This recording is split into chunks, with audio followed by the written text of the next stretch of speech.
Scene number 1, Maya and Sarah at the coffee shop. Hey Sarah, you look absolutely exhausted, like you haven't slept in days. What's going on, girl? Oh, Maya, I've been burning the candle at both ends lately. Work has been absolutely crazy, and I'm also trying to finish my online course at the same time. Burning candles? Are you having power outages or something? Why are you lighting so many candles? No, it's not about actual candles. It means I'm working too hard and not getting enough rest. Like staying up late working and then waking up super early. Imagine a candle burning from both ends at once. But why candles? That's such a weird way to say it. Oh, it comes from old-fashioned candles that could literally be lit at both ends. They would burn twice as fast and burn out super quickly. So when someone burns the candle at both ends, they're exhausting themselves by doing way too much. Oh, so it's like you're using up all your energy too fast? Exactly. Like, remember when Tom started his second job? He was burning the candle at both ends, working days at the office and nights at the restaurant. He got so tired he could barely function. And like how you've been burning the candle at both ends, preparing for finals, while also planning your sister's wedding, no wonder you're exhausted. Yes, you totally get it now. That actually makes perfect sense. You really need to slow down though, seriously. I know, but my boss keeps piling on more and more projects. I feel like I'm drowning in work right now. Wait. Are you working at a swimming pool now? How are you drowning at work? Maya, it means I'm completely overwhelmed with too much work. Like being underwater and struggling to breathe, that's how I feel with all these deadlines. So it's like the work is like water and you can't keep your head above it? Perfect. It's a metaphor comparing being overwhelmed with tasks to the physical sensation of drowning. Just like drowning makes it hard to breathe, being overwhelmed makes it hard to think clearly. Oh, like when Jessica came back from vacation and was drowning in emails, she had over 500 unread messages? Exactly. And during tax season, accountants are usually drowning in paperwork and client requests. They're just completely overwhelmed. Andy's English things are so dramatic. Like, I totally get it now. You're suffocating under all that work. Scene number 2, walking to the mall. So how did your job interview go yesterday? I've been dying to hear about it. Oh, don't even ask. I was so nervous. I completely broke the ice wrong and made everything awkward. You broke ice? In an interview? How does that even happen? Did you slip and fall?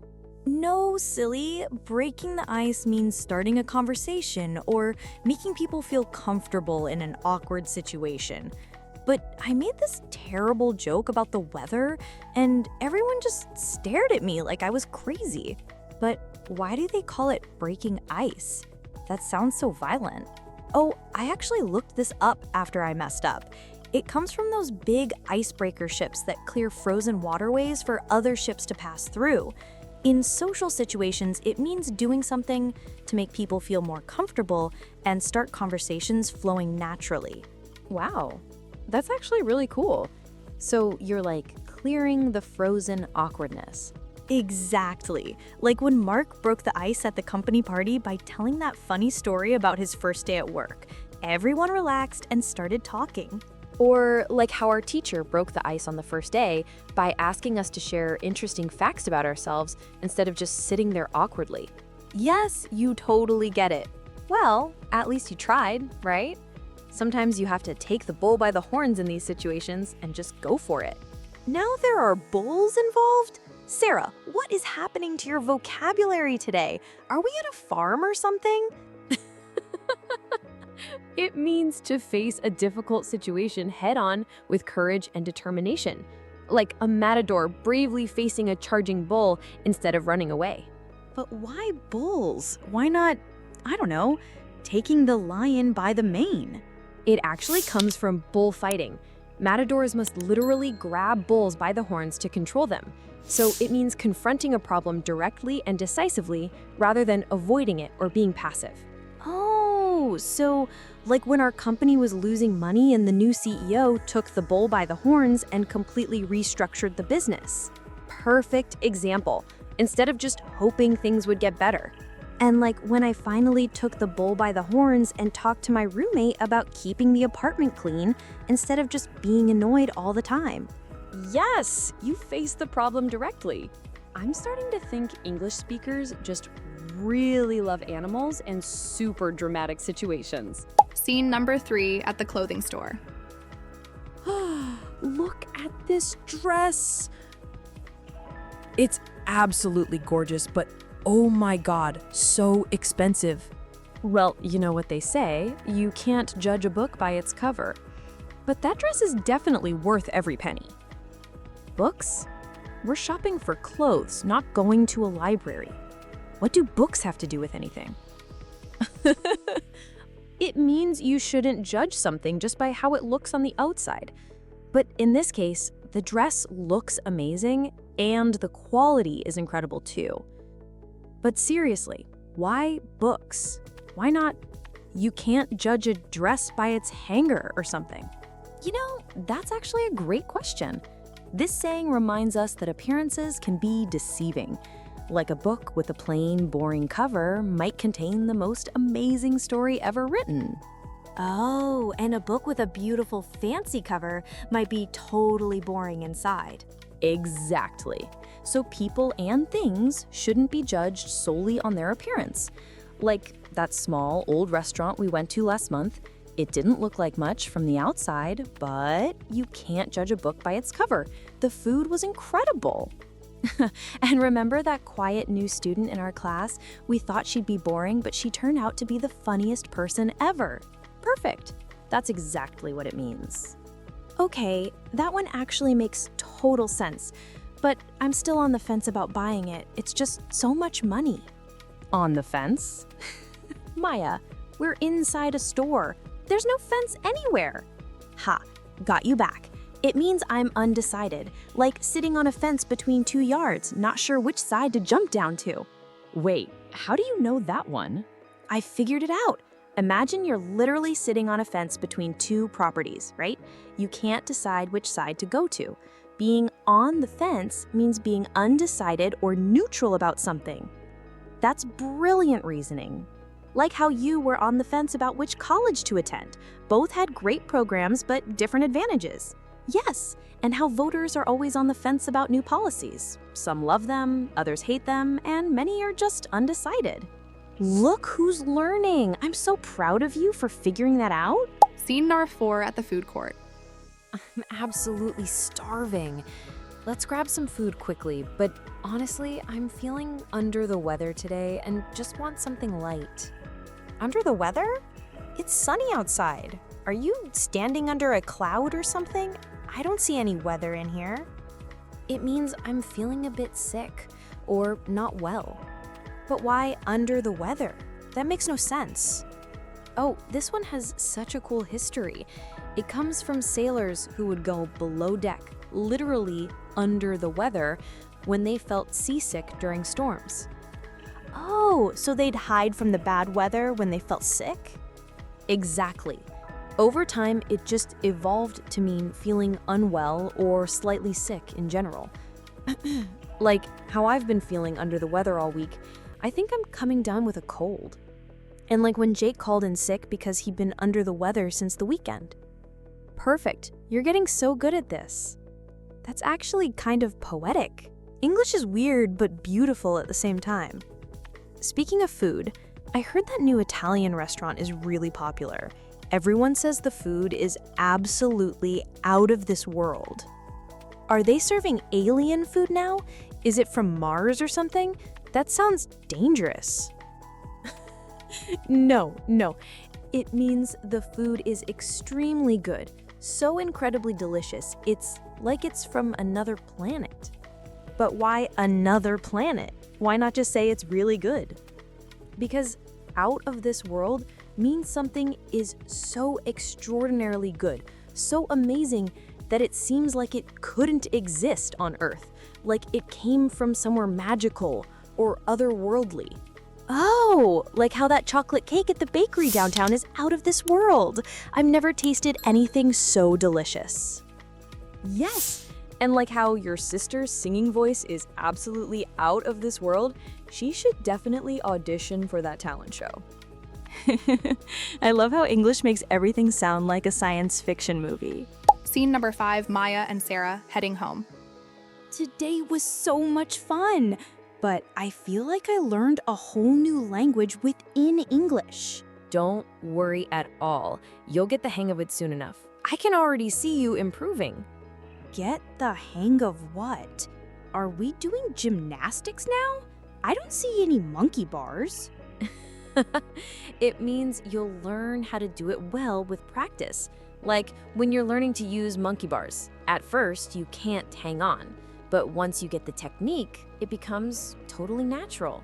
So it's like, once you figure out the trick, everything clicks. Exactly. Like how learning to drive was scary at first, but after a few weeks of practice, you finally got the hang of it. And like how that new software at work seems so complicated, but once I got the hang of it, everything became much faster. Perfect examples. You really are getting the hang of these idioms. You know what? I think I'm finally starting to understand. These idioms are like little stories that paint vivid pictures in your mind. Exactly. And once you know the stories behind them, they're actually quite logical and memorable. Well, I guess you could say today was a real eye-opener for me. Maya, you used that absolutely perfectly. I did, didn't I? An eye-opener means something that helps you understand or realize something new and important. How did you figure that one out? Well, it's like your eyes are being opened to see something clearly for the first time, right? Like when I traveled to Japan last year, it was such an eye-opener about different cultures and ways of life. Yes, and like how reading that book about climate change was an eye-opener for you. You had no idea how serious the problem really was. See? I told you I was getting the hang of it. Scene number 6, Maya and Sarah at the bus stop. I'm so glad we spent the whole day together. It really helped me recharge my batteries after this stressful week. Your phone died? I have a portable charger in my bag somewhere. No, sweetie. It means spending time doing something enjoyable to get your energy back, like recharging a phone battery. So you're like a human phone that needed charging? Kind of. It means to rest and restore your energy, usually by doing something relaxing or enjoyable. Just like electronic devices need to be plugged in to recharge, people need downtime to restore their mental and physical energy. Oh, Like how after working those crazy 60-hour weeks last month, you took that vacation to recharge your batteries. Exactly. And like how spending Sunday afternoons reading in the park really helps you recharge your batteries for the week ahead. So hanging out with me recharged your batteries? That's so sweet. Absolutely. Good friends are the best medicine for stress. Is that another idiom? Actually, yes. It means that spending time with people you care about makes you feel better emotionally and sometimes even physically. like how friendship and social support can be healing? Exactly. Sometimes even more effective than actual medicine for emotional well-being. Like when you were going through that tough breakup, spending time with us was the best medicine, better than any therapy. And how laughter with good friends really is the best medicine when you're feeling down. You're on fire with these today. I think I'm going to start a collection of these idioms. They're like little pieces of wisdom wrapped in funny, memorable stories. That's such a beautiful way to think about it, Maya. Language really is amazing when you dive deeper into its hidden meanings. Thanks for being so incredibly patient with me today. You really helped me see the bigger picture of how English actually works. Ooh, tell me what you think that one means. It means to understand the overall situation, right? Like seeing how different parts connect and what the broader implications are instead of just focusing on tiny details. That's absolutely perfect. Like, instead of worrying about one bad grade, you should see the bigger picture. Your overall GPA is still excellent. And like how our manager helped the team see the bigger picture of how our project would impact the entire company's success. Look at you go. You've really come so far today. English is like a treasure hunt, isn't it? Every idiom is a little treasure with an amazing story behind it. I couldn't have said it better myself. You've really mastered this. Scene R7, Maya and Sarah at a juice bar. I can't believe they have fresh lemonade here.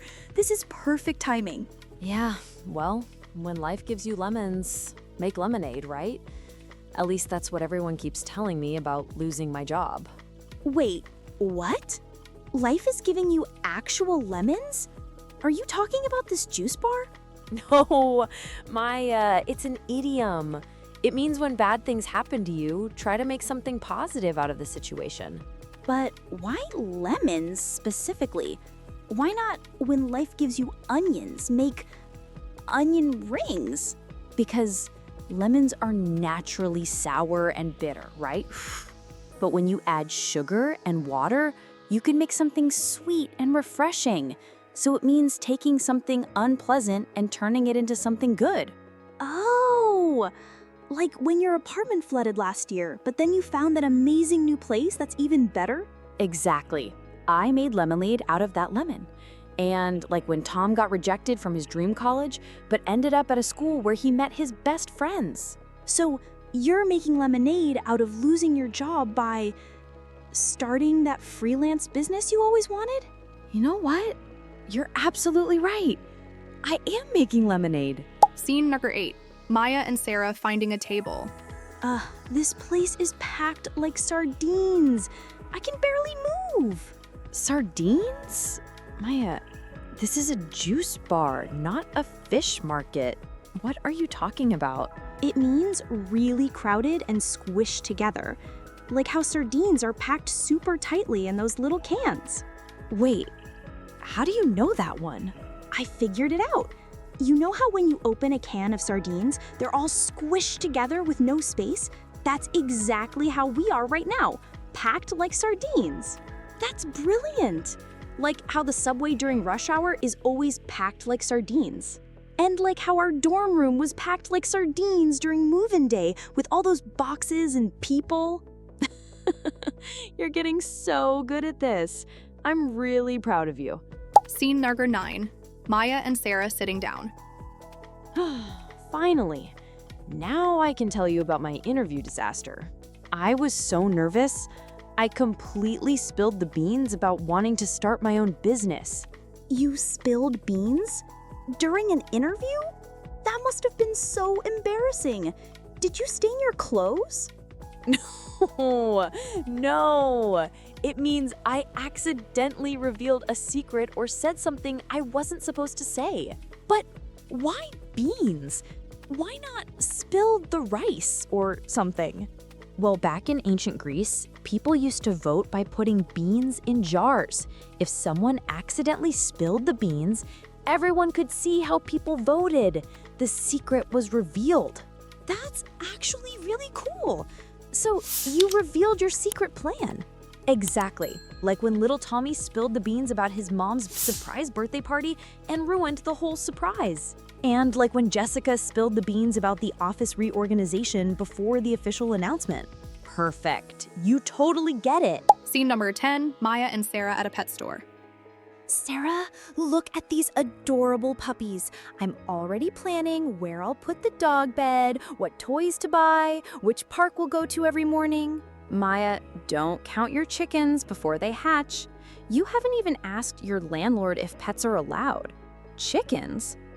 Sarah, we're looking at puppies, not chickens. And what does hatching have to do with anything? It means don't make plans based on something that hasn't happened yet. You're assuming you can get a puppy, but you don't know for sure. But seriously, why chickens? Why not don't count your puppies before they're adopted? Because it comes from farming. Farmers would count their eggs and get excited about all the chickens they'd have. But some eggs might not hatch, so they learned not to count the chickens until they actually hatched. Oh, so it's like, don't celebrate something that might not happen? Yes. Like when Mark was already planning his celebration party before he even got his exam results. And like when I was already shopping for vacation clothes before I knew if I got the job that would pay for the trip. Yes! You were counting your chickens before they hatched. Scene Bar 11, Maya and Sarah moving to fish section. These fish are beautiful, but honestly, I think I'm gonna bite the bullet and get that expensive aquarium set up. Bite a bullet? Sarah, that sounds really dangerous. Why would you put a bullet in your mouth? It means to do something difficult or unpleasant that you've been avoiding. Like finally making a tough decision. But why would anyone bite an actual bullet? That sounds terrible. Oh, this one has a really intense history. Back in old war times, when soldiers needed surgery but had no anesthesia, they'd literally bite down on a bullet to deal with the pain. That's horrible, but also kind of brave. Exactly.